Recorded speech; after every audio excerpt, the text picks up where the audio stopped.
Éternel Dieu Tout-Puissant, je te rends toute la gloire, je te bénis, je te magnifie. Merci Père pour ce temps merveilleux. Merci Seigneur Jésus-Christ de ce que tu, Père mon Dieu, à ta main sur tous tes serviteurs en Côte d'Ivoire et Seigneur mon Dieu dans le monde.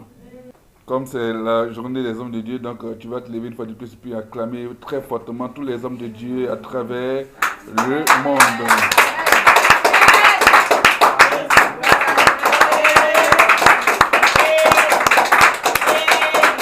Alléluia.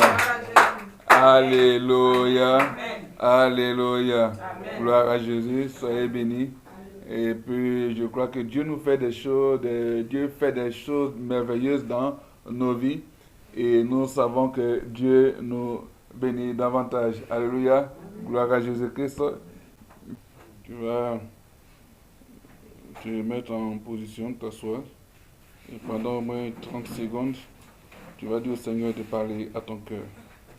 Dieu nous bénisse. Et en tout cas, c'est la journée mondiale des hommes de Dieu. Merci d'avoir prié pour les hommes de Dieu. Merci d'avoir prié pour nous. Vous voyez que ce sont des choses, bien sûr, pas faciles. Voilà, pas facile. Si un homme de Dieu est malheureux, ce sera le désastre pour l'Église. Et si, bien sûr, il est dans la joie, alors c'est la bénédiction pour l'Église. Alléluia. Ésaïe 58, versets 6 à 14. On l'a lu. C'est ça que tu vas mettre comme thème, le thème de ce message, le thème « Dieu est assez puissant pour réaliser ses promesses ». Dieu est assez puissant pour réaliser ses promesses. Alléluia. C'est le thème. Dieu est assez puissant pour réaliser ses promesses.